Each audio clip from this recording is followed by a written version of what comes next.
We need 180. 180. No place on earth where we would rather be. 180. 180. These are the moments for eternity.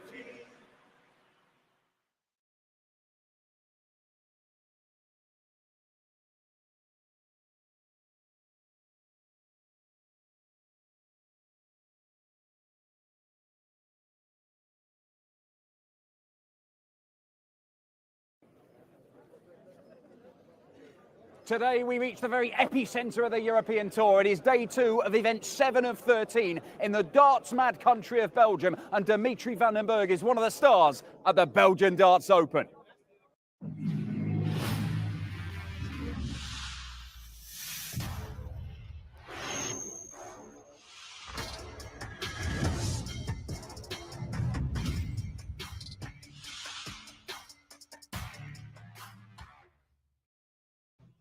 This is the Oktoberhallen in Wiese, a great venue. We came here for the first time last year, and the energy in this place is unbelievable. They've got a hype man, they've got sellout crowds, and they've got some of the finest darts players on planet Earth to put on a show today. The European Tour in 2023 sees world-class darts, world-class fans, and world-class atmosphere. 13 different events in 6 different countries. Austria, Hungary, the Netherlands, the Czech Republic, Belgium, and of course Germany, where the majority of events are held. 48 players compete in each 3-day tournament, and it's a different lineup every time, but they always include some of the icons of the sport, the exciting new talents, and representatives from all over the world.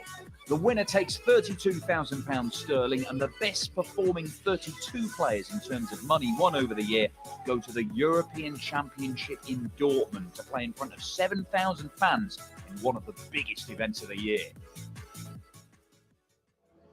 Well, Saturday on the Euro Tour is when the seeded players enter the fray. 8 games this afternoon and 8 games this evening for you. And we start with the UK Open champion, Andrew Gilding, against Andy Baetens, born here in Aalst, but actually living over in the east of Belgium. He is the best Belgian player, not on the elite level circuit at the moment. Rob Cross, a 2-time European champion, goes up against the Swiss Stefan Bellmont, who picked up his first ever win on the European Tour this year.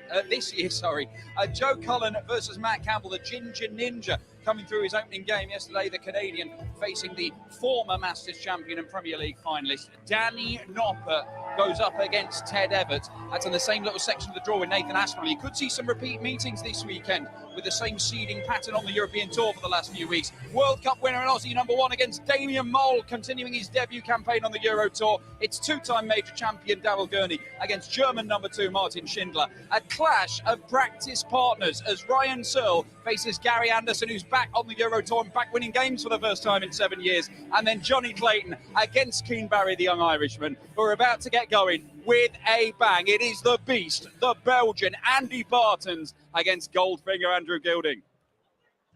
Hello and welcome, ladies and gentlemen, to the second day of action of the 2023 Blakläder Belgian Darts Open.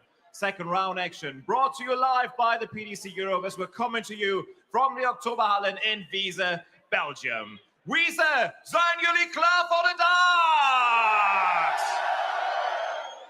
Then let's meet our first 2 players. Would you please welcome first from Belgium, a Lakeside World Championship quarterfinalist in the second round of a European Tour event for the first time in his career. Time to meet the beast from the east, Andy Baetens.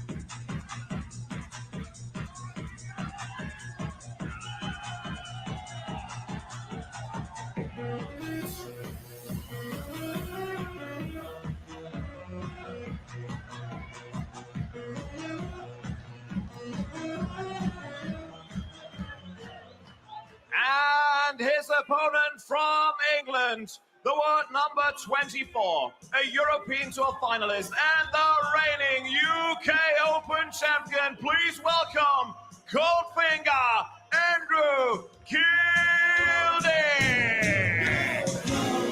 Always believe in your soul. You've got the power to know you're indestructible. Always believe it, 'cause you are gold. I'm glad that you're bound to return. Something I could learn. You're indestructible. Always believe it.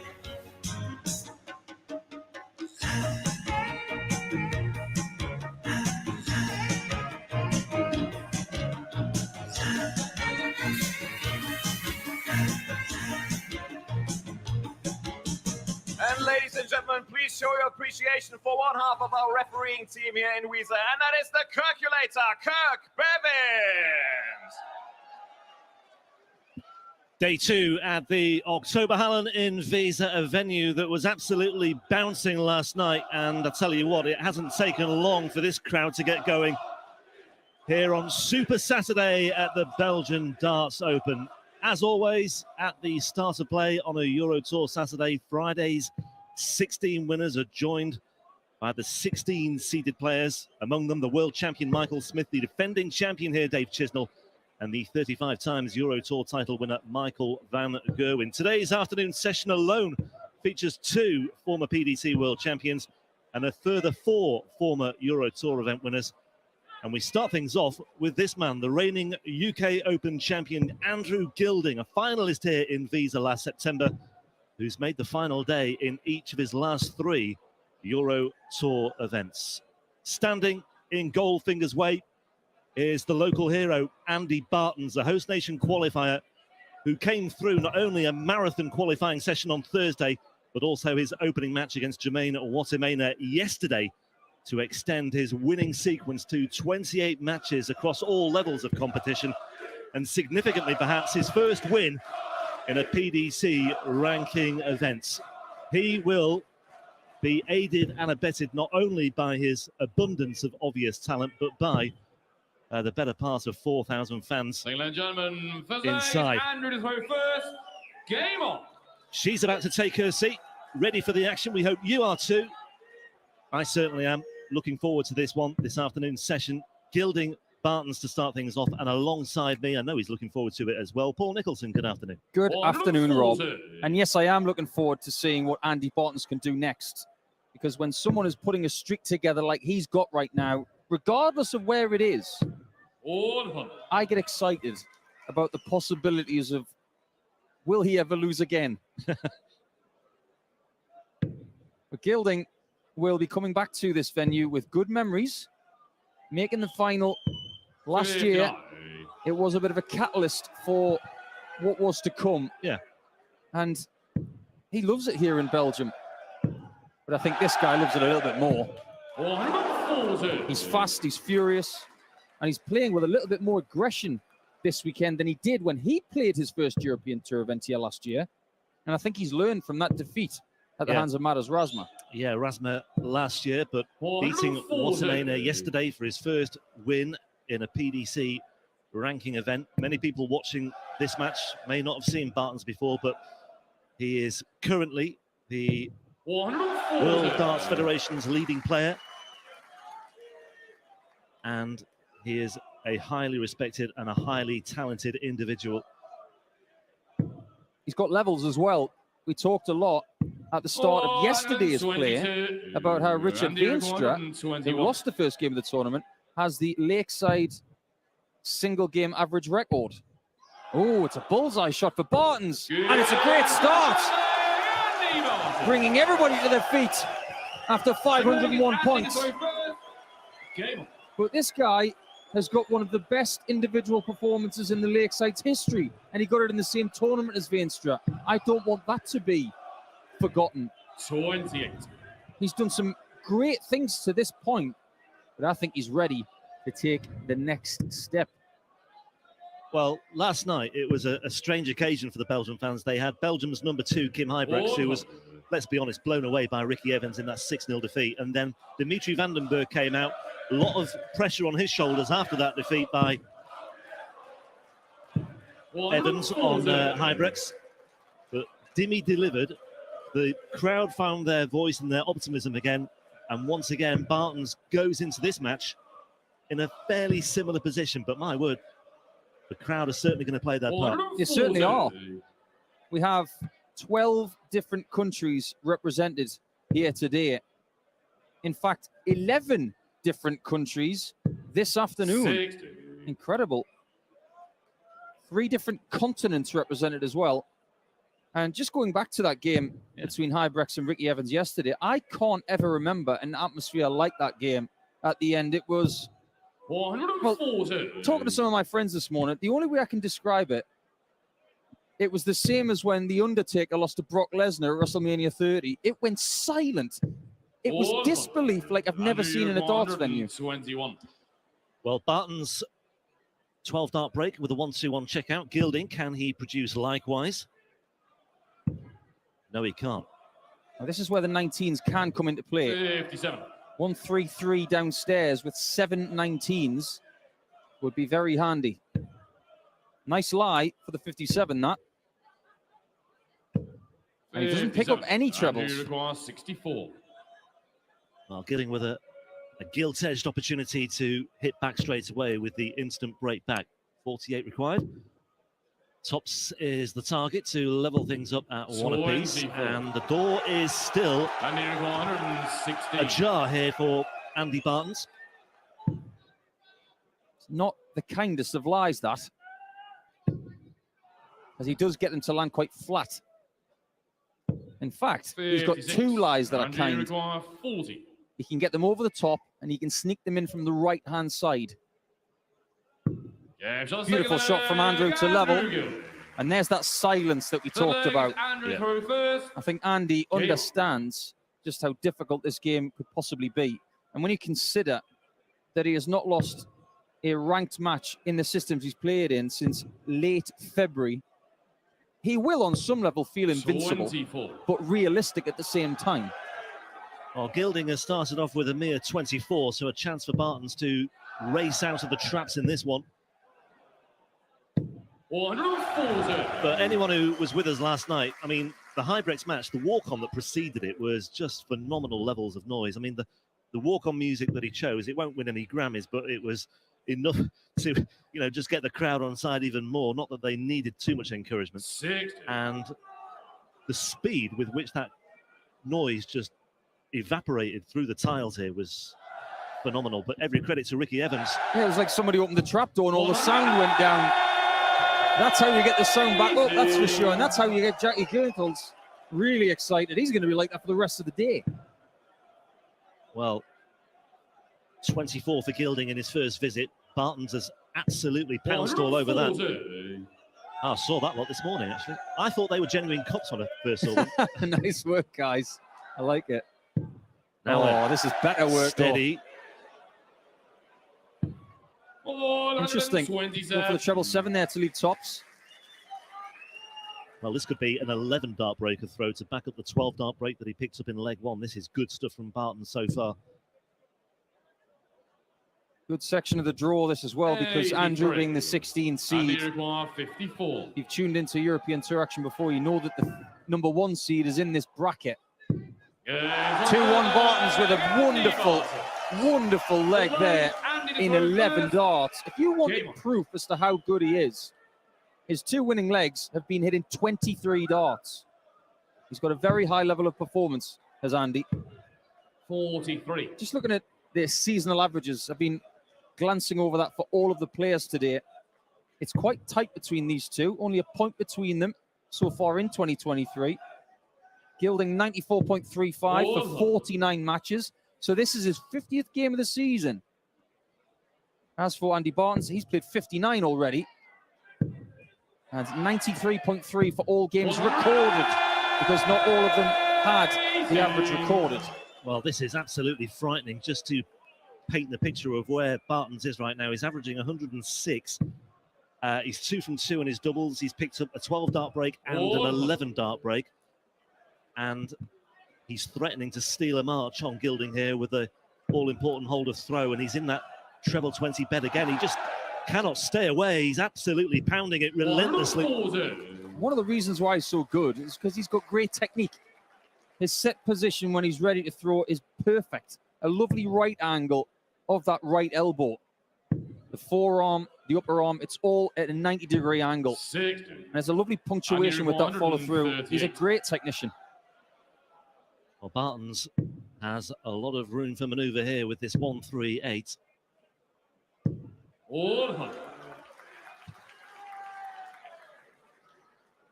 Young and old in the house.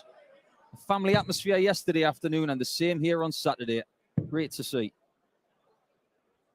A great order as well, even for the person that isn't Belgian. And that was another ingredient for yesterday's play.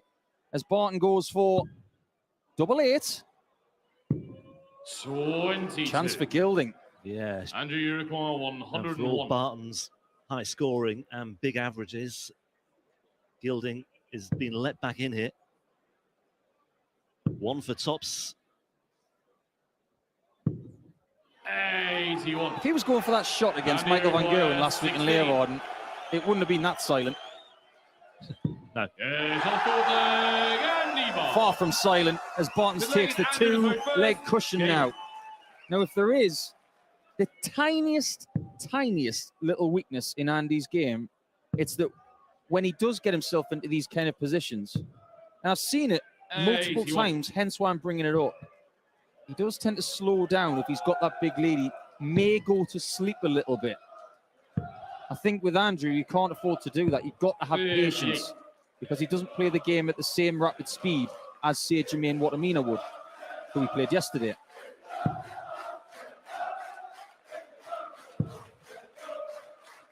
All he can do is smile and nod when the thumbs go up.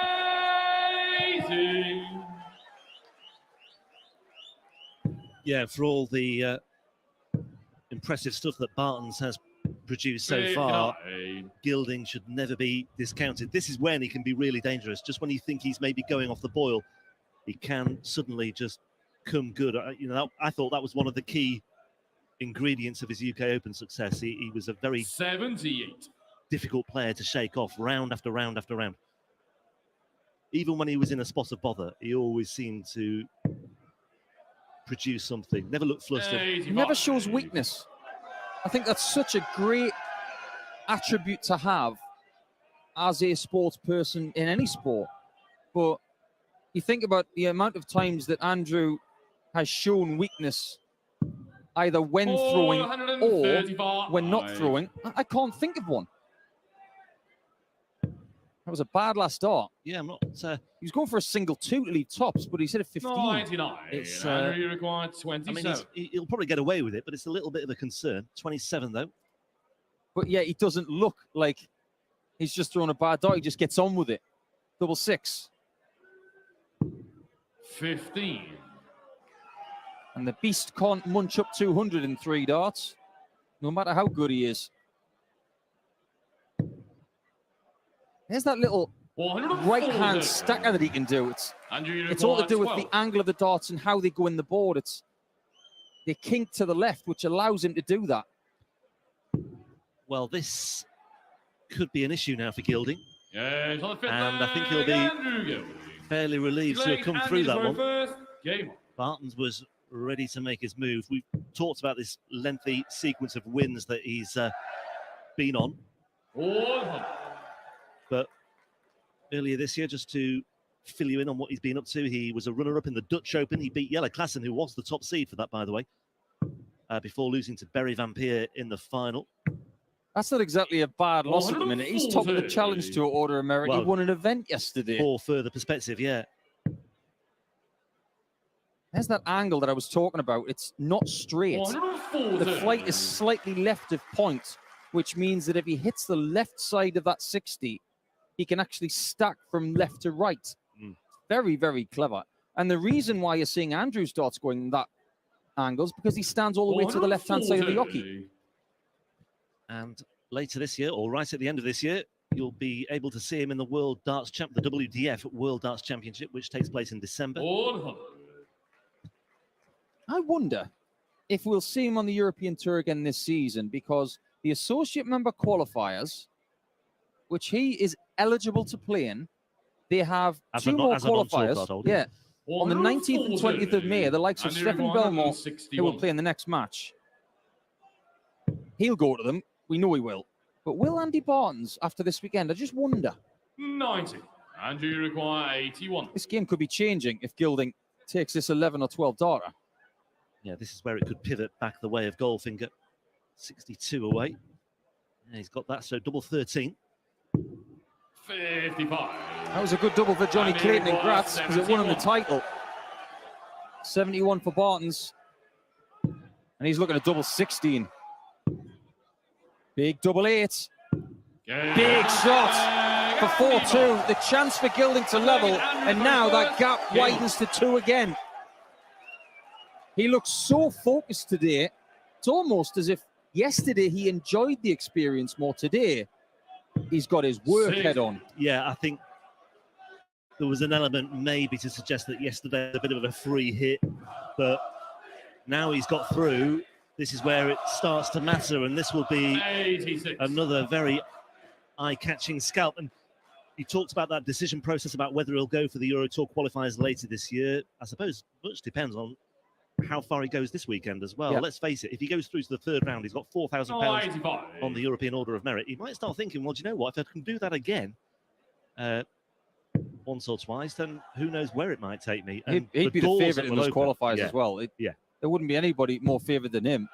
And let's possibly only Barry Van Peer. I mean, we've spoken extensively about that marathon Thursday night, or Thursday day and Thursday night qualifying process for this, the host nation qualifier. 170 plus people turning up. 59. And Baetens one of the two to come through. And he played 7 matches just to get in the tournament, and he played a game yesterday. This is Andrew Gilding's first game in this tournament, and Andy's already played 8. 105. That's the relativity of having the tour card and having the seeding. You jump the queue in some case. I know it's a very extreme example, but you jump the queue by 8 games. Yeah. Well, Gilding should be at the, well, I expect him to be at the European Championships this year. £16,500 on the European Order of Merit. So handily placed. I think he's almost there, actually. Wins this game, he'll be there. And if he wins this, he'll be there. If he doesn't win this, he'll get the cash, but he won't get the ranking money. But he has made the final day in each of his last 3 Euro Tour events. He's seeded 16th for the next 2, but he's not in Trier in late June. So we've got to make his money in the next 3 weeks. But you do fear for him now, because Baetens is on 51 to stretch that lead to 3. The lead is 3. And these Belgians cannot contain themselves. They got 2 players into Saturday. They're 1 leg away from having one in Sunday already. Well, I mean, you can look at the averages.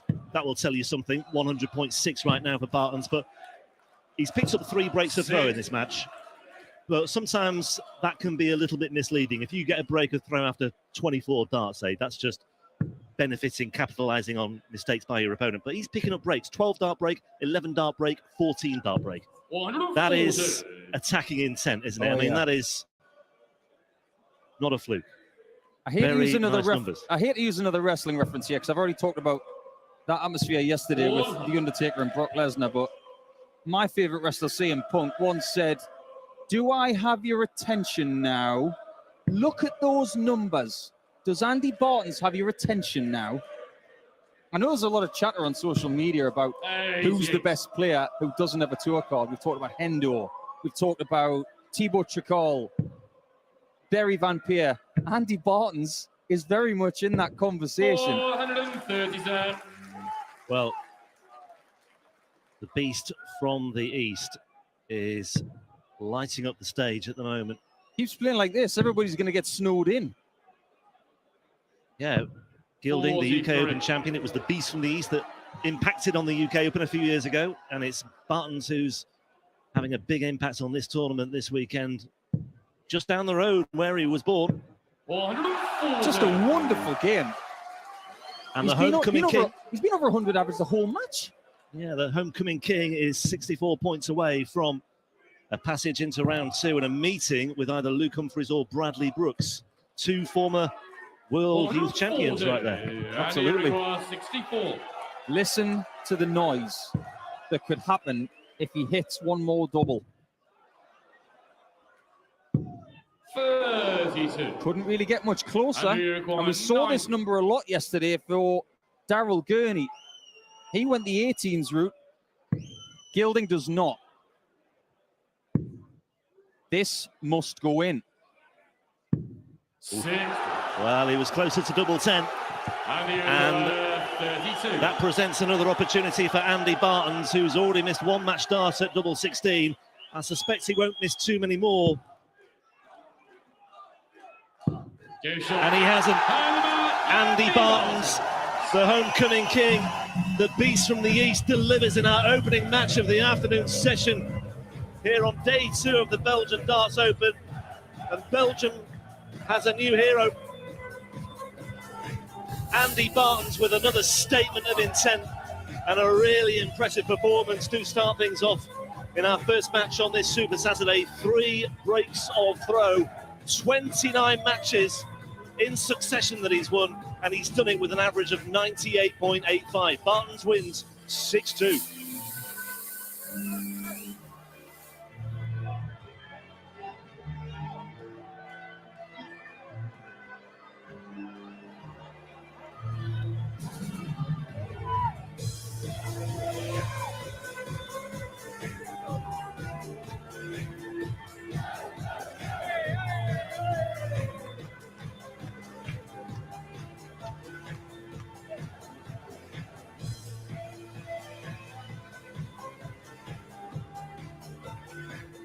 Ladies and gentlemen, Andy Baetens through to the second round of the Blakläder Belgian Darts Open with an incredible performance. Andy, 6-2 win against Andrew Gilding. That is great enough as it is, but with an average of 99. I mean, you must be over the moon with this. Ja, ik ben heel gelukkig. Het publiek heeft me geholpen. Ik ben echt gelukkig. Dank u, publiek. I think I understood that. I think I understood that. The last time you lost a match in an official competition was, I think, on February 26th. You look unbeatable at the moment. Do you remember what it's like to lose a game? Nee, maar ja, ik probeer altijd mijn best te doen. Ik probeer altijd te winnen. Morgen opnieuw. If you continue playing like this, you can beat anybody in this competition. With darts like this, average close to 100. Ik denk van wel. We gaan morgen opnieuw proberen. We zien het wel. Hey Andy, congratulations. That was a great interview that we two had there. Ladies and gentlemen, give it up for Andy Baetens.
Pure delight here on Saturday afternoon in the first game of the Belgian Darts Open for Saturday, and tears have been shed in the family area and the fans area because that man, Andy Baetens, is through to his first Sunday on the European Tour. He might even win the whole thing, considering how he played.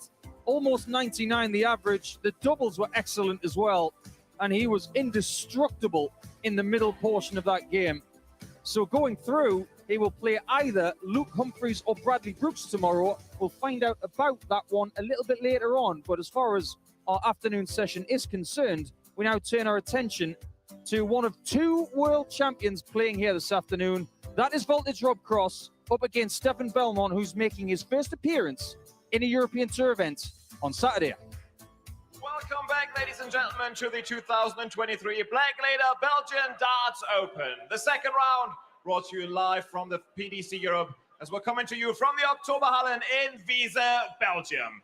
Time for our second match of this Saturday afternoon session. Would you please welcome on stage from Switzerland, a winner on the Challenge Tour in the second round of a European Tour event for the very first time in his career. Please welcome Stefan Bellmont.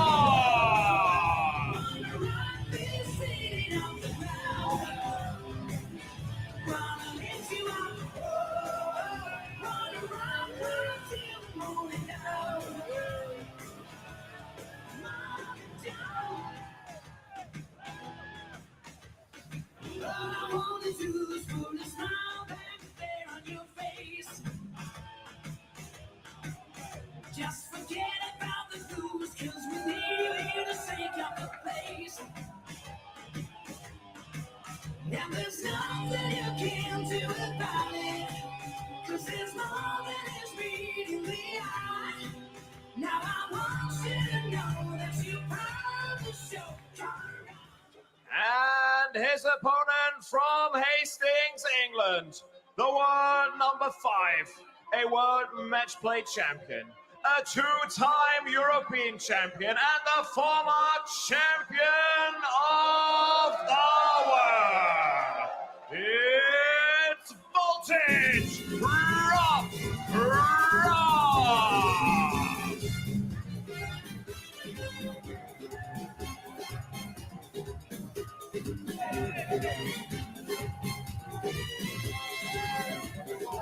He mind on fire, his soul on fire, feeling hot, hot, hot. Party people all around me, feeling hot, hot, hot. What to do on a night like this? Music sweet, I can't resist. We need a party song. I found a metal drum, so we can rock, boom, boom, boom. Let it rock, boom, boom, boom. Here in Belgium, let's see what he can do against an associate member qualifier. And as far as the seeds are concerned, 1 down, 15 will now try over the course of the day to make their way to Sunday. But this, for Voltage's opponent, Stefan Bellmont, Switzerland, this is new territory. He has played 6 different European Tour events before this and failed to win a match. So that game yesterday where he won, it was arguably the biggest win of his career because it made him play here on Saturday in front of this raucous Belgian audience. And already to me, I look at him and I see no pressure because now all of the pressure is loaded onto Voltage, a man who was beaten at this stage last week by Keane Barry. This is a more winnable game for Rob Cross, but you get the feeling that he's sick of not having runs in European Tour events this year. He might be ripe for one here, Dan Dawson. Yeah, well, he's certainly played some excellent stuff, even in defeat, and he has lost at this stage in half of the European Tour event so far, but he has played well. He's averaged over a ton twice against Keane Barry and lost both of those games, so he'll be delighted that the young Irishman is not in this little section of the draw. However, he is in the section of the draw which features not only Stefan Bellmont, but Ryan Searle and Gary Anderson, which might be the game of the afternoon. That is not Rob Cross. That is Rob Cross. Little bit of fun there from our Dutch crew who've noticed a man with the same bald head and thought it looked rather similar. But there's no mistake in Rob Cross on the European Tour this year. He has been very good. Quarter-finalist in Riesa, semi-finalist in Leverkusen. You could argue that since the Masters, the Euro Tour is where he's played his best stuff so far this year. And this is a very, very tough task for Stefan Bellmont. You're right to say the pressure has lifted. He's already achieved what he set out to achieve this weekend. Won a game on the Euro Tour. Everything now is a bonus for Bellmont. I think one of the reasons why these associate members and non-tour card holders like Andy Baetens are becoming more dangerous, it's not really about averages. I think it's about the amount of darts they're playing. I've looked into Bellmont's season. It's only early May, and he's already played 75 games. He's averaging just shy of 88 for the season, which, admittedly, if he's playing on the PDC Tour, he'd probably get hammered most of the time. 79. Cross nearly 96 for the season, which is excellent, but he's only played 45 games. But the more games that people like Stefan play, and the more wins they can grasp, the more confidence they will build. Well, look, he's also got things to work towards. I assume that he'll be representing Switzerland again at the World Cup. They haven't confirmed their pairing for that tournament yet. But Stefan Bellmont, as a man who's won PDC ranking money this year, and there's no Swiss tour card holders, you would expect he'll be one of the two. But there's a Euro Tour in his home country next year, and he's got a first win on the Euro Tour. There are lots of things that Stefan Bellmont can either point to that have already happened or are coming up where he can work towards it. That is his motivation for playing and carrying on playing. He's going to have to get better if he's going to be a force in the game. But the way you do that is by playing and playing against good quality opposition. 51. And there are more opportunities now, even for players outside the very, very elite, than there ever have been, arguably. And he's got qualifiers for European Tour events coming up later in the month, 19th and 20th of May. The next batch of qualifiers for the associate members. And he is going to be involved in Prague next week. So he's playing a lot of darts, and he will feel more confident on the European Tour now than ever. I still expect Rob Cross to get the victory today. 36. But he's up against the Stefan Bellmont, who's probably playing the best darts or the most consistent darts of his life so far. Yeah, he is, but Stefan Bellmont has never had a period of playing darts of the quality that Rob Cross is playing at the minute. 46. Correct. And also, Rob Cross has had spells where he's played better than this. That deliberate approach, as usual, and that nightmare blocker on that 32 bed. 14. It haunts him again. 7 you require 76. It was evidently caused him a problem, that, despite it being a long way from the double. That just shows how much of an issue that is, how far it kicks across. Double top for a breaker throw.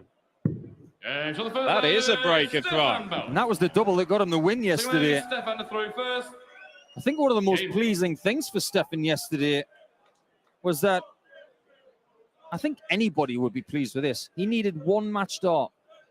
And when you just need that one shot, that builds that confidence that you're really looking for. It was a difficult game against Robert Owen because he was on a 6-game losing streak in the European Tour as well as Stefan was. And the nerves were so palpable. But the way he handled the game towards the end, he was firmly the better player. And Robert acknowledged that to me yesterday. Yeah, it got better as the game went on. Dragged his average up to nearly 92 in that game. That's very respectable. It wasn't at that level for a large portion of that game. 100. You don't need to be a scientist to work out why he won yesterday, because that was his best ever performance, average-wise, on a European Tour stage. So if you put in your best ever performance, you've got a really good chance. Yeah, well, that's it. If he does that again, he can be competitive in this game. It probably still won't be enough. But Rob Cross has lost to Keane Barry a couple of times, averaging over a ton. If he averages over a ton and Stefan Bellmont's at 91, something strange has got to happen for Bellmont to win the match.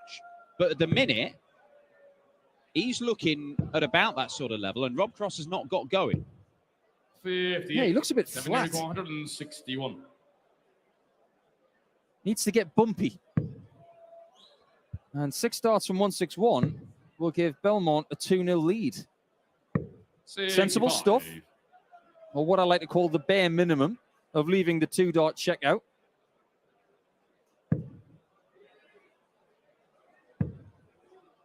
When your treble 20s aren't working, you like that to happen. Stefan, you require 96. Leaves him a rather awkward 79. May not get a go at it, of course. That makes it less likely he'll get a go. And this is really good from Stefan Bellmont in the early exchanges. Taking both legs, 18-darter and a 14-darter. I'm impressed. 43. And I've been really impressed with the associate members this season. Barry Van Peer needs no introduction. He's made 2 Sundays. And he's top of the challenge to an Order of Merit after winning an event yesterday. Oh, by the way, congratulations to Ron Muhlenkamp for hitting a 9-darter today in the Challenge Tour. Yep, another perfect leg in the PDC circuit this year, courtesy of Ron the Bomb. Bellmont himself has won a Challenge Tour, picked one up last year. And that tour, look, Rob Cross, Ryan Searle are 2 products of the Challenge Tour and have gone on to great things. Admittedly, Rob Cross was astonishingly good and Ryan Searle was very, very good in that Challenge Tour system. They weren't in it for very long. But it is a decent breeding ground for talent. Not everybody who graduates from it is going to become a major champion or world champion like Rob Cross, but it can produce very, very good tour players and title winners and Premier League players. Not that long ago, Nathan Aspinall was a Challenge Tour player.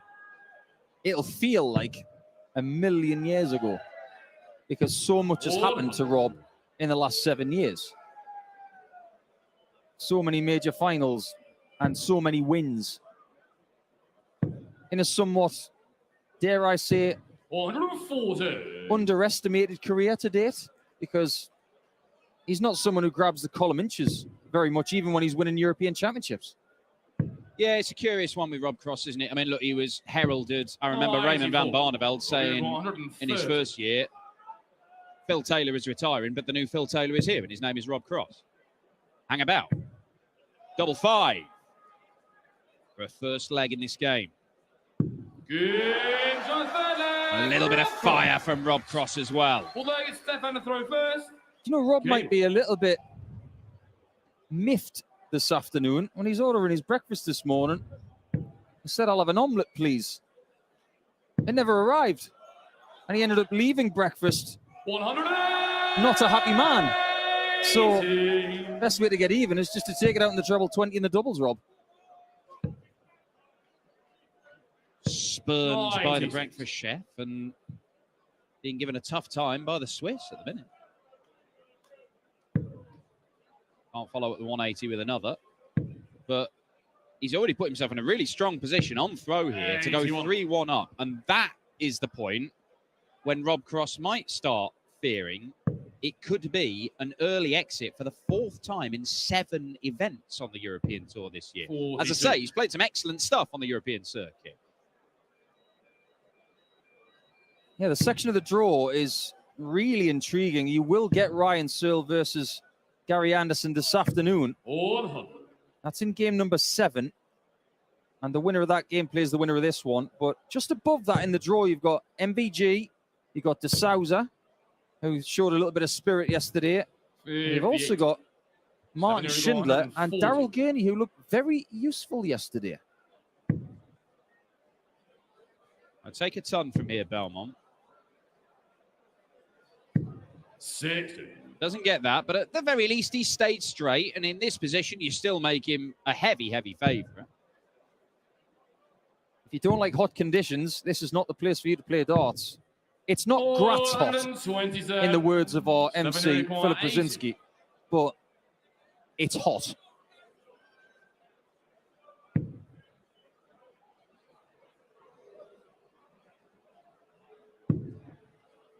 Well, he's not in the 60, but he's blocked the 40.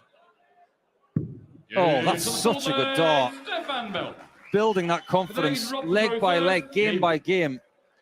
And look at that little smile that's starting to creep in. He's enjoying this. Look, if he continues, he has done nothing wildly flashy, Stefan Bellmont, but he has taken out 96, 80, and 76.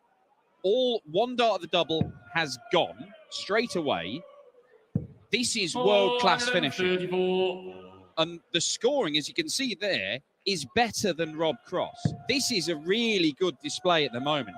There is nothing to suggest that Bellmont, we've never seen him, let's put it that way, we've never seen him keep this up for a whole game.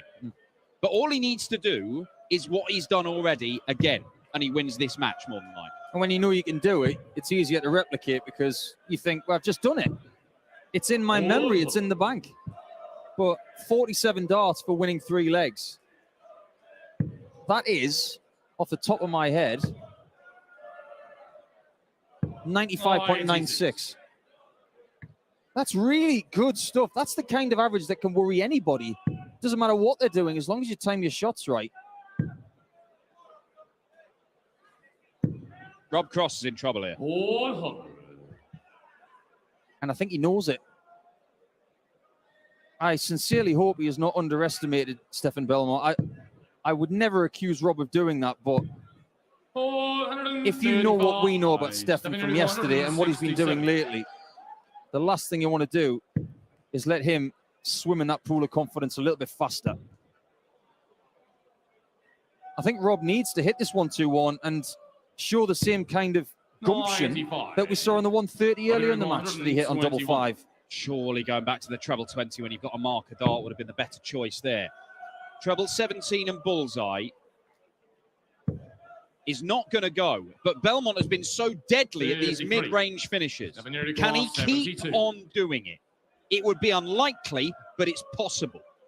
No ton-plus finishes in the tournament so far for Stefan, but it's this kind of stuff that he's aced. And he's done it again. Still has not missed a dart at double in this match. Rob Cross is not even getting crumbs. That is genuinely magnificent finishing. None of them massive checkouts, but every single one of them has gone. And apart from one of those legs, the 80 checkout, where he wasn't really under any pressure, Rob Cross wasn't on a finish, Rob Cross has been on 1 or 2 dart checkouts at the time. You know how we said earlier in the match, Dan, that there was no pressure on Stefan Bellmont? There is now, because it will come from himself.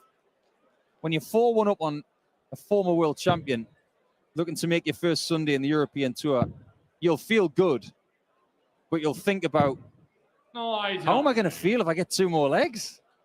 I'd like to get them sooner rather than later, because the last thing you want to do is invite him back into the match. That's the first start that Rob needs. Needs to build on that. And that's how we do it. It's taken him 6 legs, but he has produced his first maximum, and it is against the darts. Very similar angles of attack, as you can see. Bellmont has got a very unusual grip, very much a cupped hand. Quite similar, in fact, to that of Sven Hilling yesterday, who was the other associate member qualifier, but he was dispatched by Keane Barry, funnily enough. Yeah, Keane Barry, when he's getting on the Euro Tour, he's reaching the quarterfinals. He do it again this weekend. He's got to get past Jonny Clayton. Tough ask, but he's already beaten a 2-time European champion, Rob Cross, twice, playing brilliantly on the Euro circuit this year. That's the last game of this afternoon's session. Clayton against Barry. This could be the last dart of the leg, and it could be his 11th. Dart number 12 does not register either. He will go back to double 5 if he so chooses. But with Bellmont throwing first in this leg, he is submitted here in leg 6. This has been his weakest leg of the match. 18's or bull here. 6, yeah, goes to the bull. Rob, you require 10. Well, this is the only double he's managed to hit so far in the game. He's not going to hit it this time. How is he on double 1? No not score. good enough is the answer. And not good enough might be the answer at the end of this game when you ask how good was Rob Cross. That was not far away. And Rob's not going to feel too confident about double 5, 60. having missed it just now. Require 10. But if he does miss it, he wants to miss it just high. Maybe not there. That is not a marker, because if he goes for that, he might hit tops. Yeah, Schindler. Last start in hand, and things were getting pretty nervy there To throw first. for the 4-time major winner, who is in a really intriguing battle to be at the World Cup himself. He is the world number 5, and he had quite a cushion to world number 6, Luke Humphries, who is England's number 3, cross number 2, Michael Smith, the world champion, world number 1, obviously the number 1. And it is going to be the top 2 who represent England at the World Cup. Cross has done it before, Humphries hasn't. But he has reeled in Cross to the point where he is only 49. 11.5 grand behind him. Now, as a seeded player, Rob Cross, win this match, it's a 4 grand jump in the prize money, and it goes on your ranking. Lose this match, yes, you get the money for being in this round. It does not go on your ranking. And it leaves him vulnerable to Luke Humphries. Say, if he reached the final again, Luke Humphries, he would become the new world number 5 and England's number 2. Only by 500 quid, and there's still time in this battle. And the cutoff is approaching. We have European Tour events coming up in the next few weeks in Prague and Germany. And the World Cup is next month. That's exciting, because it's time for some pairs darts almost. Everybody loves pairs. 100. I just wonder if that format could possibly unlock for England some more success that isn't Phil Taylor and Adrian Lewis. 140. I think that's an aubergine. I think you're right. If it's not, I don't know what it is. An increasingly popular outfit at the darts. Get the feeling that 140. Stefan is starting to think about this. And Cross is making inroads without being spectacular himself, but he's just grinding away, taking advantage of the spots he's getting. Maybe he's getting a few crumbs now that he wasn't earlier, but this would be an absolute backbreaker. But he's been very good on these combo finishes, but he needs a treble. He doesn't have to stay on the treble 20. I think he could have been a bit more creative there. Michael Smith would have gone treble 18, double without 19. hesitation. That's the thing. He's got a plan. Oh, that's not working. We'll go to plan B. Plan A for Rob. Doesn't need plan B.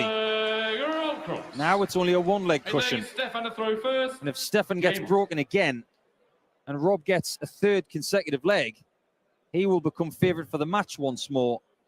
But it's not as if Rob Cross is playing superbly well here. He's averaging 88 and change. And his last 2 legs have been 6-visit legs.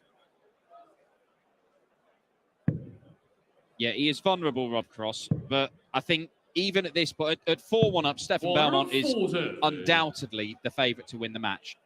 At 4-3 up, I'm not so sure. This is the world number 5 we're talking about. And this is Stefan Bellmont, who until this weekend had never won a game on the European Tour. And he'd never averaged over 90. Quite. 55. And his average has just dipped below 90 for the first time in a number of legs. Rob Cross, without pulling up any trees, 58. is in the ascendancy in this game. Stefan's coming up dry more often than not now. He's got to start finding that first dart just like that. Penny for his thoughts right now. 81. Because this is a really tough thing for him to do. Try and make Sunday. The last 16 of a European Tour event sounds wonderful. And if he was to get through, he'd have the rest of the day to enjoy the fact that Sunday's coming. Well, it's what you said. There was no pressure on him at the start of this match. He's expected to lose it. But from 4-1 up, and one of the biggest wins, maybe the biggest win of his career. 58. I don't know where we'd rate it. Maybe, a Challenge Tour is a very significant title. But then the pressure does start happening, because now Rob Cross is reeling him in, and Stefan Bellmont is feeling like this was one of the greatest opportunities I have ever had to do something really, really significant in big stage darts. And it might be slowly being prized from my grasp. That was kind of weird, that from Cross. He had a 180 and shook his head. That's like getting a birthday present, realizing it's a top-of-the-line bike and you're not happy. 66. I mean, what more could you possibly do in that spot? Double 18 incoming for a tied game and to get the throwback. And he hasn't had it since the very start of the match. Right leg is Rob to throw first. Well, there's no doubt about it now. Rob Cross is the heavy favourite for this game. His average has just crept above that of Bellmont, who has faded, not drastically, but enough to allow Rob Cross in. 55. I'm fascinated to see what the impact will be of what Stefan has done here this weekend and how Swiss starts to materialize over the next 12 months, because things are moving in their direction. We've seen what's happened in Belgium. We've seen what's happened in Germany and other parts of the world. Now, I've got a soft spot for players who are flying the flag for their country, often doing it solo. 96. Like Ratajski. Yeah, look, Ratajski has helped put darts on the map in Poland, and now they've got a tournament there later on this year, the World Series. You know, we've seen the likes of Devon Peterson for years, the only real force from the whole continent of Africa in darts. We've seen, you know, Australians and Americans and Canadians come over, and you're starting to get more players from those countries who are competitive. But, I mean, we've had players from Switzerland over the years. But it can be a pretty lonely furrow you plough. Just ask Diogo Portela. Quite, yeah. And you think about Switzerland as an example. Thomas Junghans is someone who's played on the European Tour before. Very talented player. 96. Andy Bless played World Cup in that lovely maroon shirt that they have. But I think Swiss darts is very much on the map at the minute. It's just a question of where we go from here, and where Stefan Bellmont goes from here may be very dependent on what Rob does here. Yeah, it might be very much dependent on the next 30 seconds. Because Cross won't take the 158. Bellmont, the best leg we've seen in this game is a 14 darter. Bellmont produced it. Can he produce another? 18 segment. One at the bull. 63. Robbie required 98. It was a 98 checkout from Joe Cullen a few weeks ago in Munich that galvanized his season against Ross Smith. Rob Cross would dig this finish now. Got to attack it, but don't miss inside. And he treads that tightrope beautifully. Classy finish from Rob Cross. It is 4 legs on the spin, and he leads for the first time in this game. There's a silent confidence about Rob when he does things like that. He said he was on the tightrope. It's as if he was doing a yo-yo movement at the same time. Made it look easy, and it was far from that. It was perilous.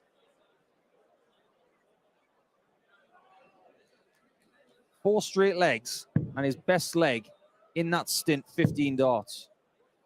It's not as if he's been pulling up trees with his bare hands. He has been just plodding along, and Bellmont has regressed. Well, that dart at bullseye for Bellmont for 5-4 is the first dart at double he's missed in the entire game. It would have been another one of those mid-range finishes. A couple in the 70s, an 80 and a 96. But he couldn't produce the 88. We said earlier on, it's unlikely that he'd be able to do it all the way through the game. If he had done it all the way through the game, he'd be throwing for the match right now. And the fact that that was his first shot at a double in 4 legs, that was enormous. Now, had he hit that bullseye, Rob Cross would probably think, what have I got to do to get rid of you? But I think now he's figured it out. Got to go 18s. 93. Mr. Reliable on the 54. Whether it's the double, whether it's the treble, the 80, sometimes you just wonder why doesn't he play on it all the time? Hits it so often. 162 leaves, is it 339? Yeah, I mean, it's not a great number to leave. 28. Yeah, back-to-back 162s to start every leg. You're doing all right, aren't you? 128 to complete the comeback. Doesn't get the treble 18 this time. Doesn't get the treble 20 either. 63. Still searching for his first ton-plus finish of the tournament. He may need it to stay in the tournament. He's not going to get it. That sinking feeling in the middle of his gut, it will be there right now as Rob Cross will stare down 65 to survive this game.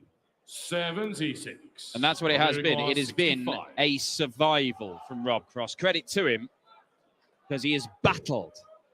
And he's battled his way to match darts. From 4-1 down, double 10 to win it 6-4. And the two-time European champion does complete the escape. Stefan Bellmont, a historic weekend for the Swiss. His first ever win on the European Tour. But it is brought to an end in round 2 as the former world champion and former match play champion comes from behind to seal a spot in the final day of action. He will face either Ryan Searle or the two-time world champ Gary Anderson. That's one of the games we've got for you this afternoon. But coming next, it's the Ginger Ninja from Canada, Matt Campbell, and the rock star Joe Cullen.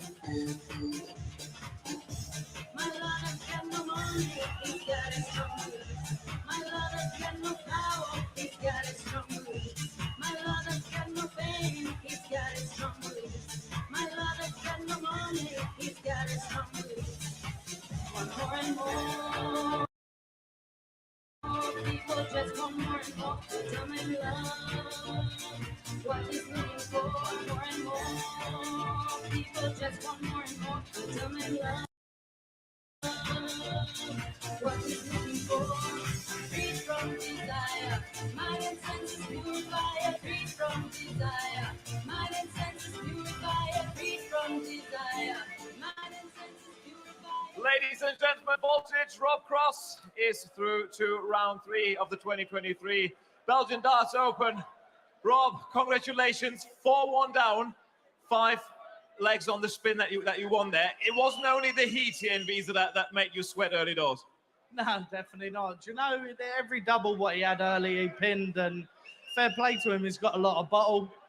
Towards the end, he ran out of steam, and I sort of picked up the pieces. It wasn't brilliant, I would say. Yeah, I need to sleep tomorrow, I'm telling you. I feel knackered. I was going to say that. Was the comeback more down to the fact that he sort of, as you said, ran out of steam a bit, or that you managed to play better than you did early doors? I think I was the better player later on, but look, I didn't know that he'd give it away. If I was vice versa and I was 4-1 up and I didn't win that game, yeah, they weren't spectacular legs. So look, you treat yourself with a bit of honesty and you have to tell the truth.